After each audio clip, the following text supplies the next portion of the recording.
નમસ્કાર, અરાઉન્ડ ગુજરાત સાથે હું છું માસૂમ। સમાચારોની શરૂઆત કરતા પહેલા નજર કરીએ હેડલાઇન પર।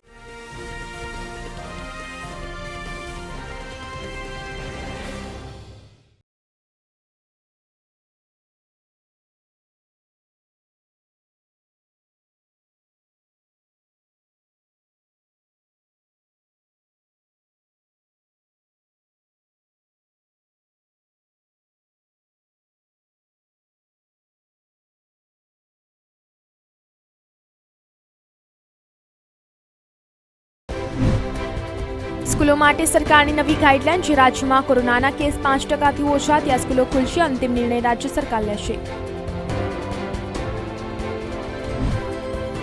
ઓફલાઈન શિક્ષણ માટે ઉતાવળ કેમ? ગુજરાતમાં શાળા સંચાલકોએ શિક્ષણ મંત્રી પણ દબાણ કર્યું અને હવે વાલીઓ પર ચોથા ક્વાર્ટરની ફી લેવા દબાણ કર્યું। વડોદરાની આજથી શુક્રવારે બજાર ભરાવવા માટે પાલિકાએ મંજૂરી આપી। પાથરના વાળાઓએ મોરચો માંડતા તંત્રએ અંતે ઝૂકવું પડ્યું। ગોરખપુરમાં સીએમ યોગીએ ઉમેદવારી નોંધાવી। ગૃહમંત્રી શાહે કહ્યું, જનતા ભાજપની સાથે છે, આ વખતે પણ 300 પાર।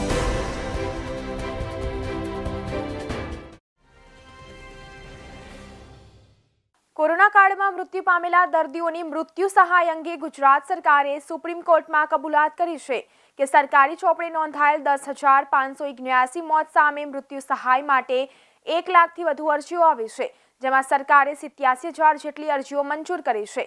આ મુદ્દે સુપ્રીમ કોર્ટે અવલોકન કર્યું છે કે ઘણા રાજ્યોમાં સરકારી આંકડા અને કોરોના સહાય માટે મંજૂર કરેલી અરજીઓના આંકડાઓમાં મોટો તફાવત જોવા મળી રહ્યો છે।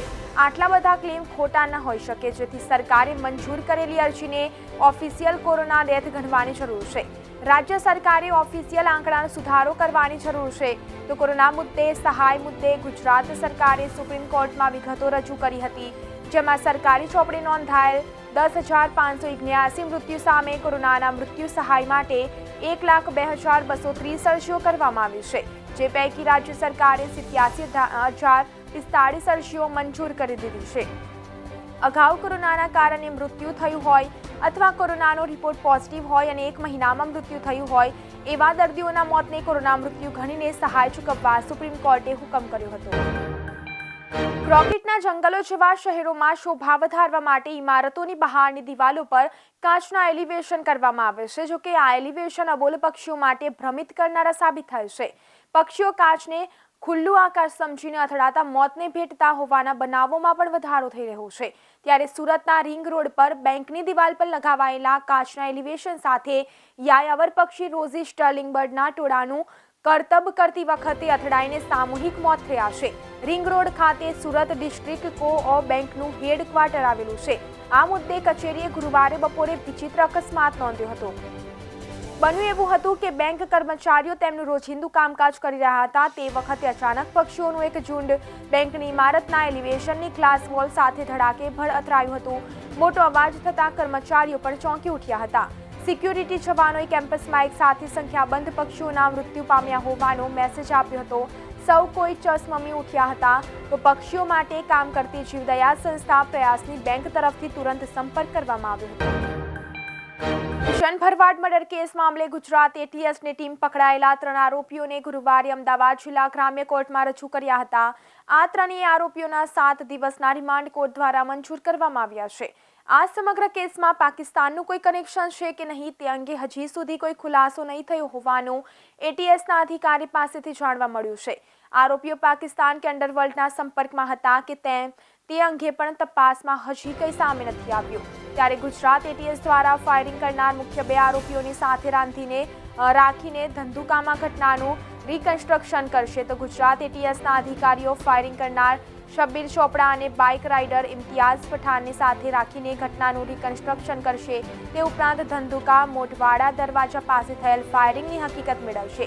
ત્યારબાદ એટીએસના અધિકારીઓ ધંધુકામાં સ્થિત સર મુબારક દરગાહ પાસે પણ તપાસ કરશે। તો આરોપીએ હથિયાર અને બાઇક દરગાહ પાસે છુપાવ્યા હતા તે અંગે પણ હકીકત મેળવવા તપાસ હાથ ધરાશે।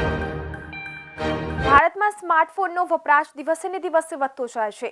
સ્માર્ટફોન ખરીદવા ભારતમાં હજારો લોકો ઓફલાઈન સ્ટોર્સ પર અથવા ઓનલાઈન વેબસાઇટની વિઝિટ કરતા હોય છે। તો આટલી મોટી સંખ્યામાં સ્માર્ટફોનના વપરાશને પૂરો કરવા માટે સ્વદેશી વિદેશી ઘણી કંપનીઓએ જોરશોરથી કામ પણ શરૂ કરી દીધું છે અને આ જ કારણથી ભારત મોબાઈલ ફોનનું ઉત્પાદન કરવામાં દેશમાં બીજા ક્રમે સ્થાન ધરાવે છે. ભારતમાં મોટા પાયે મોબાઈલ ફોનનું મેન્યુફેક્ચરિંગ કરવામાં આવી રહ્યું છે અને હવે એ દિવસ દૂર નથી કે ભારત વિશ્વમાં મોબાઈલ ફોનનું ઉત્પાદન કરવામાં પ્રથમ સ્થાન ધરાવતું હશે. ભારતમાં મોટાભાગની બ્રાન્ડના ફોન ઉપલબ્ધ છે. તેમાં સેમસંગથી લઈને રિયલમી અને ઓપ્પો જેવી કંપનીઓ પણ સામેલ છે, જેમનું સ્માર્ટફોનનું વેચાણ લાખોની સંખ્યામાં થાય છે. તાજેતરમાં જ નીતિ આયોગના સીઈઓ અમિતાભ કાંત દ્વારા કરવામાં આવેલી ટ્વીટમાં જણાવવામાં આવ્યું છે કે ભારતમાં હવે વર્ષે 30 કરોડ મોબાઈલ ફોનનું પ્રોડક્શન થાય છે. સુરતના પર્વતગામ પાસેના મમતા સિનેમા બહાર યુવતીની છેડતી કરતા અસામાજિક તત્વોને ઠપકો અપાયો હતો, જેથી પિતા પુત્ર સહિત 3 જણા પર હિંસક હુમલો કરી વૃદ્ધને 20થી વધુ ઘા મારી પતાવી દેવાયા હોવાનો ચોંકાવનારો બનાવ સામે આવ્યો છે. એટલું જ નહીં, પણ હુમલાખોરે વૃદ્ધ પિતાની નજર સામે જ પુત્રને પણ અનેક ઘા મારતા મોત સામે લડી રહ્યો હોવાનું જાણવા મળ્યું છે. ઇજાગ્રસ્ત દીકરાએ કહ્યું હતું કે ખબર ન હતી કે નજર સામે જ પિતાની પશુની જેમ કાપતા જોઈ રૂવાટા ઊભા થઈ ગયા હતા, પણ હુમલાખોરીને દયા ન આવી. લિંબાયત પોલીસે જણાવ્યું હતું કે ઘટના લગભગ મોડી સાંજના 7:30 વાગ્યાના અરસામાં બની હતી. શિવાભાઈ ભોજુભાઈ નિકમ એમના દીકરા યશવંત અને મિત્ર સાથે કાપડ માર્કેટમાંથી છૂટ્યા બાદ નાસ્તો કરવા નીકળ્યા હતા, તો ઘર પાસે જ નાસ્તો કરતી વખતે કેટલાક અસામાજિક તત્વો એક યુવતીની છેડતી કરી રહ્યા હતા, જે દરમિયાન શિવાભાઈ મધ્યસ્થી કરી ઠપકો આપતા એમની પર હુમલો થયો હતો. ગુજરાતમાં કોરોનાના કહેર વચ્ચે ઓફલાઈન શિક્ષણ શરૂ કરવા માટે સ્વનિર્ભર શાળા સંચાલકો દબાણ કરી રહ્યા છે, જેમાં સૌ પહેલા રાજ્યના શિક્ષણ મંત્રી સમક્ષ શાળાઓ વહેલી તકે શરૂ કરવા રજૂઆતો કરી, પછી વાલીઓને બોલાવી શાળાઓ શરૂ કરવા સંમતિપત્રક આપવાના દબાણ કરવાની સાથે ચોથા ક્વાર્ટરની ફી આપવા માટે પણ શાળા સંચાલકો ઉતાવળા બન્યા છે, જે જોતા સરકાર અને સંચાલકો ભેગા મળીને ઓફલાઈન શિક્ષણ વહેલી તકે શરૂ કરવા વાલીઓ પાસેથી ફી ઉઘરાવવા માટેનો ખેલ કરી રહ્યા હોય તેવું મનાઈ રહ્યું છે. વાલીઓના જણાવ્યા અનુસાર હજુ સ્કૂલ ઓફલાઈન શરૂ થઈ નથી. તે અગાઉ કેટલીક સ્કૂલોએ તો વાલીઓને રૂબરૂ બોલાવ્યા હતા અને ફી માટે કહ્યું હતું કે બાળકો ઓનલાઈન અને ઓફલાઈન માધ્યમમાં ભણતા હોય છે, પરંતુ ફી તો ભરવી જ પડશે. 50% વાલીની સંમતિ મળશે તો સ્કૂલો ઓફલાઈન જ ચાલશે, જેથી વાલીઓએ સંમતિ આપવી પડશે. શિક્ષણ વિભાગના અધિકારીના જણાવ્યા અનુસાર અત્યારે 1 થી 9 ધોરણની સ્કૂલો શરૂ કરવી એ ઉતાવળો નિર્ણય કહી શકાય છે. કેન્દ્ર શાસિત પ્રદેશ સેલવાસમાં વસંત પંચમીના રોજ સરસ્વતી પૂજા માટે મૂર્તિઓને અપાયો આખરી ઓપ, તો પ્લાસ્ટર ઓફ પેરિસની જગ્યાએ પરંપરાગત માટીની મૂર્તિની માંગ વધી છે. સેલવાસમાં વસંત પંચમીના રોજ સરસ્વતી માતાના પૂજન માટે મૂર્તિકારો દ્વારા આખરી ઓપ અપાઈ રહ્યો છે. આગામી 5 ફેબ્રુઆરીના રોજ બિહારી, ઓડિશા, કલકત્તાવાસીઓ પરદેશમાં પણ સંસ્કૃતિ જાળવી પરંપરાગત રીતે ઉજવશે. સરસ્વતી પૂજા એક તરફ પ્રદૂષણ ફેલાવનારી પ્લાસ્ટર ઓફ પેરિસની મૂર્તિઓ વેચાતી હોય છે, ત્યાં સરસ્વતી માતાજીની ઇકો ફ્રેન્ડલી મૂર્તિની બોલાબાલ વધી છે. આ મૂર્તિઓ પાણીમાં સરળતાથી વિસર્જિત થઈ શકે છે અને પ્રદૂષણથી પણ રક્ષણ મળી શકે છે. હાલ સેલવાસ ખાતે કલકત્તા, બિહાર અને ઓડિશાના મૂર્તિકારો દ્વારા આગામી વસંત પંચમીના ઉત્સવ માટે મૂર્તિ બનાવવાની તૈયારીઓ ચાલી રહી છે. આ મૂર્તિઓ પરંપરાગત રીતે ભાતના પુરિયા, પરાડ અને બોમ્બુ અને શણના વપરાશ કરી મૂર્તિનું નિર્માણ કરવામાં આવે છે. સેલવાસ ખાતે મોટી સંખ્યામાં સ્થાયી થયેલા કલકત્તા, બિહાર, ઓડિશાવાસીઓ વસંત પંચમીના દિવસે સરસ્વતી જન્મદિવસ તરીકે ઉજવણી કરી માં સરસ્વતીનું પૂજન અર્ચન અને આરાધના કરે છે. મોરબીના નાની વાવડી ગામે સરકારી શાળામાં પક્ષીઓ અબોલ જીવ બચાવવાનો કિસ સ્પર્ધા યોજાઈ. મકર સંક્રાંતિના દિવસે પતંગ દોરાની મોજ માણ્યા બાદ લોકો આડેધડ દોરા, ગૂંચ તેમજ કપાયેલા પતંગની દોરીઓ ફેંકી દેતા હોય છે, જે અવારનવાર પક્ષીઓના અને અબોલ જીવ માટે જીવલેણ સાબિત થતી હોય છે. ત્યારે આવી દોરીઓ પક્ષી કે અબોલ જીવ માટે જીવલેણ સાબિત ન થાય તેવા હેતુ સાથે મોરબી નજીક નાની વાવડી ગામે આવેલ કુમાર પ્રાથમિક શાળાની અંદર એક અનોખી સ્પર્ધાનું આયોજન કરવામાં આવ્યું, જે અંતર્ગત આ શાળામાં અભ્યાસ કરતા ધોરણ 1 થી 8ના તમામ વિદ્યાર્થીઓને ગામમાં પોતાના ઘરની આસપાસમાં કોઈ પણ જગ્યાએ દોરાની ગૂંચ અથવા તો કપાયેલ દોરા પડ્યા હોય તો તે એકત્રિત કરીને શાળાએ લાવવા માટે કહેવામાં આવ્યું હતું. અને આ સ્પર્ધાની અંદર શાળાના મોટા ભાગના બાળકોએ ભાગ લીધો હતો અને નાની વાવડી ગામના જુદા જુદા વિસ્તારમાં રહેતા બાળકોએ પોતાના ઘરની આસપાસ શેરી, ગલી તેમજ ધાબા ઉપર પડેલા દોરાની ગૂંચ અથવા તો કપાયેલ દોરાઓ એકત્રિત કરીને શાળાએ પહોંચાડ્યા હતા. અને ધાબા ઉપર પડેલા દોરાની ગૂંચ અથવા તો ક્યાંય કપાયેલા દોરાઓ કે ક્યાંય પડેલા દોરાઓને એકત્રિત કરીને શાળાએ પહોંચાડવામાં આવ્યા. તેમજ સૌથી વધુ દોરાની ગૂંચ જે વિદ્યાર્થી લઈને આવ્યા હતા તેમને વિજેતા જાહેર કરીને પ્રોત્સાહક ઇનામ અને પ્રમાણપત્ર આપી સન્માનિત કરવામાં આવ્યા હતા. મોરબી જિલ્લામાં કોરોનાને કારણે એક મોત નીપજ્યું છે. મોરબી શહેરી વિસ્તારમાં કોરોનાના કારણે 79 વર્ષીય વૃદ્ધાના નિધન સાથે મોરબી જિલ્લામાં કોરોનાના કારણે કુલ મૃત્યુઆંક 89 થયો છે. કુલ એક્ટિવ કેસની વાત કરવામાં આવે તો એક્ટિવ કેસની સંખ્યા 691 છે. તેમજ મોરબી જિલ્લામાં કોરોનાના પોઝિટિવની સંખ્યા 10,393 નોંધાયેલ છે, તો જેમાં 9,359 વ્યક્તિ સાજા થયા હોવાનું જિલ્લા આરોગ્ય વિભાગ દ્વારા જણાવવામાં આવ્યું છે. તેમજ મૃત્યુ પામનારા વૃદ્ધા શહેરી વિસ્તારના રહેવાસી અને 79 વર્ષના હતા, જેઓનું કોરોનાના કારણે મરણ થયાનું જિલ્લા આરોગ્ય વિભાગ દ્વારા નોંધવામાં આવ્યું છે. વધુમાં જણાવ્યા અનુસાર મૃતક વૃદ્ધાને કોરોનાની સાથે બીપી, હાઇપરટેન્શન, ડાયાબિટીસ જેવી બીમારીઓ પણ હતી. તેમજ નોંધનીય બાબત એ છે કે તેઓએ કોરોનાના રસીનો એક પણ ડોઝ નહોતો લીધો. વડોદરામાં 24 કલાક દરમિયાન 8,610 વ્યક્તિઓના કોરોના ટેસ્ટ કરવામાં આવ્યા, જેમાંથી 1,413 વ્યક્તિઓના રિપોર્ટ પોઝિટિવ આવ્યા છે અને 2,894 વ્યક્તિઓ સાજા થઈ ઘરે પરત ફર્યા છે. જ્યારે કોરોનાને કારણે 4 વ્યક્તિઓના મોત નીપજ્યા. મૃત્યુઆંક 661 પર પહોંચ્યો છે. કોરોના સંક્રમિત કેસનો આંકડો 1,25,577 પર પહોંચી ગયો છે. વડોદરામાં હાલ કુલ કોરોનાના 13,770 એક્ટિવ કેસ છે.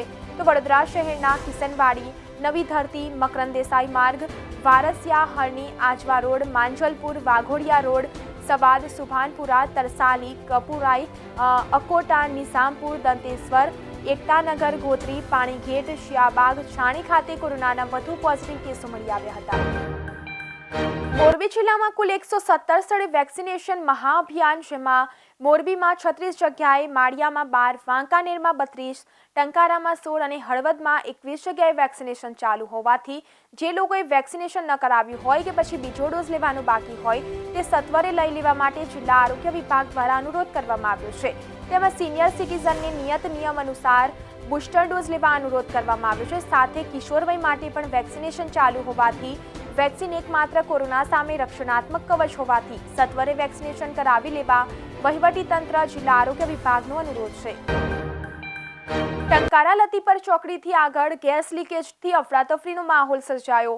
તો ભૂગર્ભ ગટર લાઇન રિપેર કરતી વખતે ગેસની લાઇન તૂટી જતા સદનસીબે ખુલ્લી જગ્યામાં ગેસ લીકેજ થતાં મોટી દુર્ઘટના ટળી.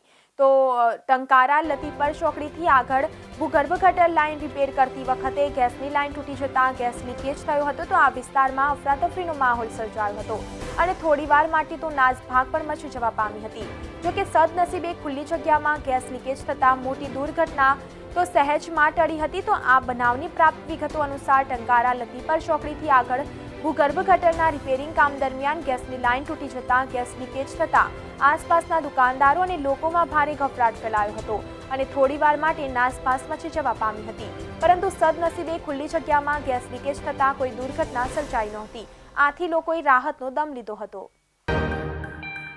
બાડ તાલુકાના પેન્ટરપુરા ગામે નીકળેલી સ્મશાન યાત્રાનો રસ્તો બ્લોક કરી દેવામાં આવતા સ્થાનિકો પરેશાન બન્યા છે.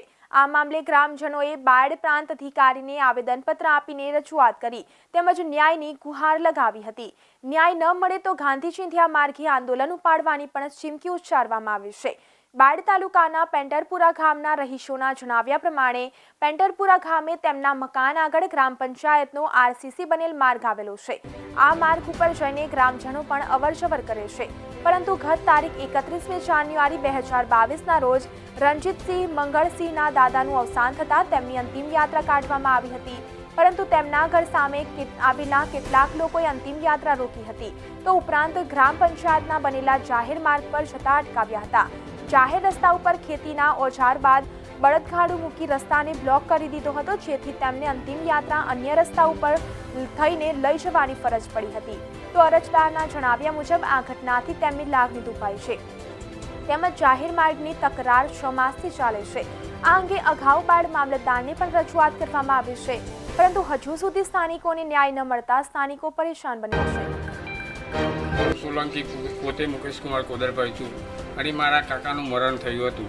તે માટે અમારે મારા કાકાને લઈને સ્મશાન જવું હતું. તે આ લોકોએ વચ્ચે ગાડું મૂકી સામાવાળા પટેલે બરોબર તે રસ્તો બ્લોક કર્યો. તે જે જગ્યાએ ના નીકળાય એવી જગ્યાએ મારા કાકાને લઈને મારે નીકળવું પડ્યું હતું.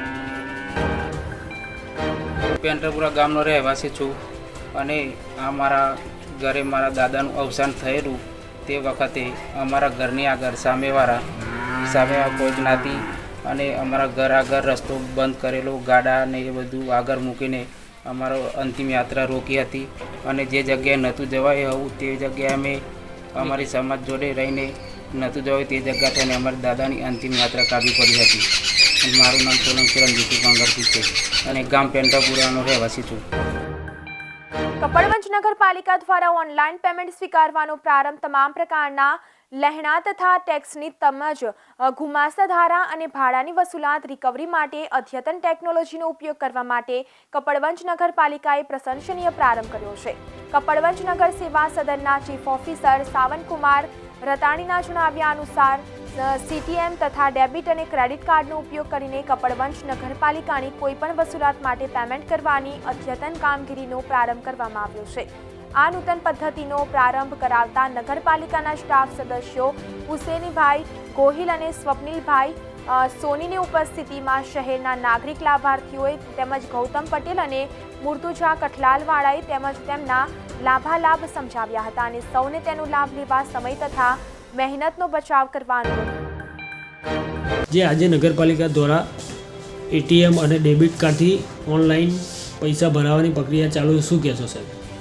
કપડવંજ નગરપાલિકા દ્વારા કપડવંજ નગરપાલિકામાં પ્રોપર્ટી ટેક્સ, વ્યવસાય વેરો તેમજ ગુમાસ્ત ધારાનો જે ટેક્સ ભરવાનો હોય છે એ બાબતે સ્વેપ મશીનથી ટેક્સ લેવાનું શરૂ કરવામાં આવ્યું છે.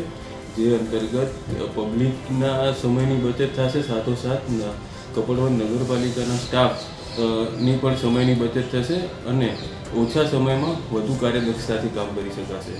કપડવંજની જનતાને શું કહેવા માંગો છો? કપડવંજની જનતાને મારી નમ્ર અપીલ છે કે તમે જે લોકો અહીંયા નગરપાલિકા આવી અને જે ટેક્સ ભરો છો એના બદલે હવે કાર્ડથી પેમેન્ટ કરી શકશો. તેમજ એક QR કોડ પણ જનરેટ કરવામાં આવે છે. QR કોડની મદદથી તમે ગૂગલ પે અથવા ફોનપેથી પણ તમારા ટેક્સનું નગરપાલિકામાં આવ્યા સિવાય ઘર બેઠા બેઠા ભરપાઈ કરી શકશો.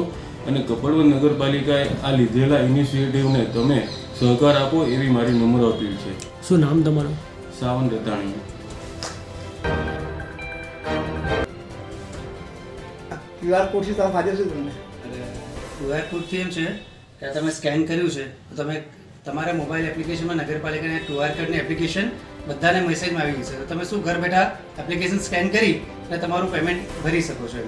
અને પછી તમને કોઈ પણ જાતના ટેક્સ ભરવા હોય તો ઘરે બેઠા બેઠા તમે ટેક્સ ભરી શકો છો. તમારે નગરપાલિકાના સેવા કરી છે તો મારો તો એમ લોકોને આગ્રહ છે કે બને ત્યાર સુધી આ સેવા લે.